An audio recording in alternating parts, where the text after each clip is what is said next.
Bonjour, chers téléspectateurs. Aujourd'hui, nous allons parler d'un thème très important qui est Jésus, la solution. Notamment, nous faisons face dans un monde qui est rempli de crises et de problèmes. Et notamment, Jésus l'a dit, parlant des temps de la fin, il disait, dans les derniers jours, les temps seront difficiles. Et quand nous regardons le quotidien de tout un chacun, vraiment, c'est très difficile. Plusieurs personnes ne savent même où mettre la tête à cause des difficultés de la vie, à cause des pressions de la vie. Certaines personnes croient même que la mort est une solution. Mais moi, j'ai une bonne nouvelle pour vous aujourd'hui. La bonne nouvelle, c'est que la solution, c'est une personne. Et elle s'appelle Jésus. Alors, nous ne saurons parler de Jésus, de ce thème de Jésus qui est la solution, si nous ne partons pas d'abord à la genèse du problème dont nous subissons tous aujourd'hui. Mais avant ça, je vais d'abord commencer par définir la solution. La solution est la réponse à un problème. Et l'étymologie de solution vient du mot latin qui veut dire solutio, action de délier, de dissoudre, d'où action de résoudre une difficulté, un problème. Donc, vous voyez, solution, c'est résoudre un problème. Mais, chers téléspectateurs, ce n'est pas résoudre le problème du mariage, résoudre le problème des voyages, résoudre un quelconque problème, mais c'est résoudre le problème dans son essence. Et voilà pourquoi nous allons passer à la genèse réellement de ce problème qui, aujourd'hui, qui a des conséquences notables dans notre société et dont tout le monde subit et dont tout le monde traverse. Nous allons essayer de lire quelques passages bibliques qui vont un peu nous édifier sur ce que nous allons partager avec vous ce matin. Dans Genèse chapitre 1, verset 26, la Bible nous dit, puis Dieu dit, faisons l'homme à notre image, selon notre ressemblance, et qu'il domine sur les poissons de la mer, sur les oiseaux du ciel, sur le bétail, sur toute la terre et sur tous les reptiles qui rampent sur la terre. Le verset 27, la Bible dit, et Dieu créa l'homme à son image, il le créa à l'image de Dieu, il créa l'homme et la femme. Et le verset 28 dit, Dieu les bénit et Dieu leur dit, soyez féconds, multipliez, remplissez la terre et la sujettissez, et dominez sur les poissons de la mer, sur les oiseaux du ciel et sur tout animal qui se meut sur la terre. Donc Dieu, quand il a créé l'homme, il avait un agenda pour l'homme. L'homme, son agenda était que l'homme puisse dominer sur la terre. La Bible nous dit ceci, que les cieux appartiennent à l'Éternel et la terre est la propriété des hommes. Il a donné la terre au fils des hommes. En quelque sorte, la terre devient la propriété des hommes. Mais d'où vient-il que sur cette même terre, nous les hommes, dont Dieu nous a donné cette terre, nous sommes légitimes, nous sommes propriétaires légitimes sur cette terre, mais nous traversons des problèmes, des difficultés, des choses dont on n'arrive même pas à comprendre. Et certaines personnes peut-être pensent que leur problème c'est peut-être plus grave que pour d'autres. D'autres personnes croient que certaines personnes dont on voit entre guillemets ayant une quelconque stabilité, ils n'ont pas de problème. Mais chers téléspectateurs, laissez-moi vous dire que les problèmes sont en dimension. Il y a des gens dont vous voyez, vous n'aurez même pas imaginé, mais ils traversent des choses tellement difficiles, tellement incompréhensibles, certains ne savent même où mettre la tête. Alors, je disais tantôt, Dieu qui a créé l'homme, il avait un agenda parfait pour l'homme. C'est que l'homme puisse dominer sur la terre. L'homme puisse dominer sur les poissons de la mer et sur tout ce qui se meut sur la terre. Mais quand nous continuons, notamment dans le Genèse chapitre 2, nous voyons comment Dieu a pris la poussière et il a formé l'homme. Et plus tard, Dieu donne une instruction à l'homme. Il dit, écoute, tu mangeras de tous les arbres qu'il y a dans ce jardin. Parce que l'homme était en train de labourer le jardin. Il travaillait dans le jardin. Et Dieu lui dit, tu mangeras de tous les arbres qu'il y a dans ce jardin, mais tu ne toucheras pas à l'arbre de la connaissance du bien et du mal. Car le jour où tu en mangeras, tu mourras. Et nous tous, nous connaissons bien l'histoire. La suite est que le serpent a séduit la femme. Et la femme a eu à manger l'arbre. Et elle a donné à son mari. Et le jour où ils ont mangé, les yeux sont ouverts. Mais la mort dont Dieu parlait, c'était plus une session de vie, c'était la séparation de Dieu et de l'homme. Et voilà d'où vient le problème de l'humanité. Dieu a créé l'homme à son image, selon sa ressemblance, pour un agenda bien précis pour qu'il puisse dominer. Mais l'homme, en mangeant, en désobéissant à la parole que Dieu lui avait donnée, il a engendré un système qui l'a séparé de Dieu, notamment qui est le péché.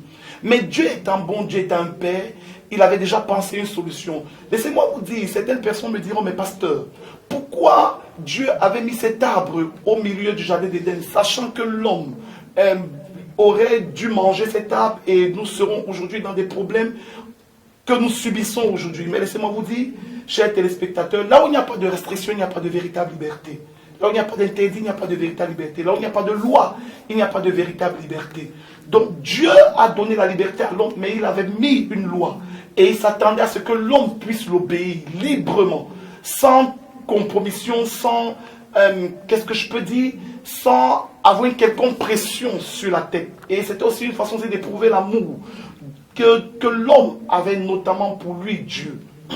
Et comme je disais tantôt, l'homme ayant mangé cet arbre, il s'est séparé de Dieu. Mais dans le livre de Genèse chapitre 3, la Bible nous dit ceci. Dieu avait déjà pensé à la solution. Quand il a commencé à donner des sentences à l'homme, il dit à l'homme, à cause de ce que tu as fait, la terre a été maudite. Et il dit au serpent, la semence de la femme va écraser ta tête. Et toi, tu vas mordre le talon, son talon. Mais Dieu est en train d'annoncer une personne. Cette personne qui s'appelle Jésus-Christ. À la croix du calvaire, c'est ce qui s'est passé. La semence de la femme a écrasé la tête du serpent et le serpent a mordu le talon. Mais cette morsure, c'était le péché de l'humanité que Jésus était en train de porter à la croix du calvaire. Et en même temps, il était en train d'écraser la tête du serpent pour que l'homme puisse être libéré de tout ce qui le séparait notamment de Dieu et qui puisse être réconcilié avec Dieu par la mort d'une seule personne qui s'appelle Jésus-Christ de Nazareth. Et après sa mort, il a dit quelque chose. Tout pouvoir m'a été donné sur la terre, dans les cieux. Et vous marcherez sur les serpents, sur les scorpions et sur toute la puissance de l'ennemi. Et rien ne pourra vous nuire. À la mort de la croix, à la croix du calvaire, Jésus-Christ a réconcilié notamment l'homme à Dieu. Cette position que l'homme avait perdue auprès de Dieu, Jésus-Christ a réconcilié, a rétabli cette position de l'homme avec Dieu à la croix du calvaire.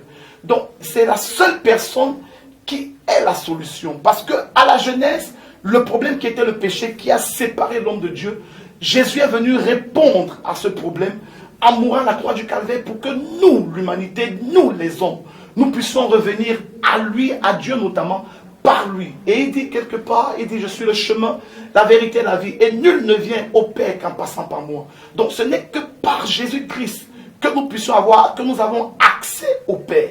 Il a dit quelque part, oh, c'est dans Genèse chapitre 3, verset 16. Non, autant pour moi, excusez-moi, Jean chapitre 3, verset 16. La Bible nous dit, car Dieu a aimé le monde qu'il a donné son Fils unique, afin quiconque croise en lui ne périsse point, mais ait la vie éternelle. Mais quand nous continuons, nous disons, je crois dans Genèse chapitre, 4, verset 17, si Jean, autant pour moi, excusez-moi, chapitre 4, verset 17, si je ne me trompe, la Bible nous dit ceci, que la vie éternelle, c'est qu'ils te connaissent, toi, le véritable Dieu, et celui que toi, tu as envoyé. Donc, par Jésus, nous avons accès au Père. Et c'est Dieu qui est notre Père, qui a un agenda parfait pour nous. Lui seul, vraiment, lui seul. Chers téléspectateurs, il n'y a que lui seul qui peut nous donner ce dont nous avons besoin, ce qu'il nous faut sur la terre, mais ça passe par une personne.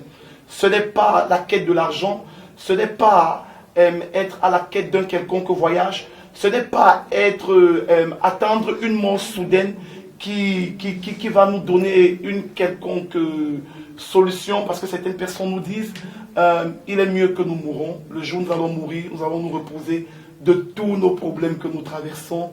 Le jour où nous allons quitter cette terre, nous allons certainement oublier tout ce que nous traversons et nous partirons en paix. Et après, vraiment, nous croyons que tout ira pour le mieux. Mais, chers téléspectateurs, mesdames, mesdemoiselles, messieurs, il n'y a qu'une seule personne qui peut nous donner cette solution. Il s'appelle Jésus. Qui est la solution autant pour moi? Pas nous donner cette solution. Qui est la solution? Et il s'appelle Jésus-Christ de Nazareth. Quel que soit ton problème, tourne-toi vers lui. Il dit dans Matthieu chapitre 11, à partir du verset 28 à 29, venez à moi, vous tous qui êtes chargés, fatigués, et je vous donnerai du repos. Il dit, vous tous qui êtes chargés et fatigués, Il y a des gens qui sont tellement chargés des maladies, chargés des peines, chargés des douleurs, chargés de toutes sortes de maux. Mais Jésus-Christ te dit, viens, viens, je suis la solution. Je suis la solution à ton problème. J'ai la capacité d'enlever cette charge et te donner la paix dont tu as besoin. T'amener à voir l'équilibre dont tu cherches sur la terre. Et t'amener à voir une vie assez équilibrée, une vie assez épanouie, notamment dans la paix. Il n'y a que lui seul qui peut le faire. C'est Jésus-Christ de Nazareth. Et c'est la solution à notre problème, à nos problèmes. Nos problèmes que nous traversons au quotidien, tout ce que nous pouvons vivre, tout ce que nous pouvons traverser, il n'y a que Jésus. Dont le péché qui était l'origine de ces problèmes. Tout ce que nous voyons aujourd'hui sur la terre, la conséquence, c'est la séparation de Dieu. Mais pas une personne, il a restauré cette position qu'on avait avec Dieu avant. Il nous l'a restaurée en mourant à la croix du calvaire pour chacun de nous. Jésus-Christ, la solution.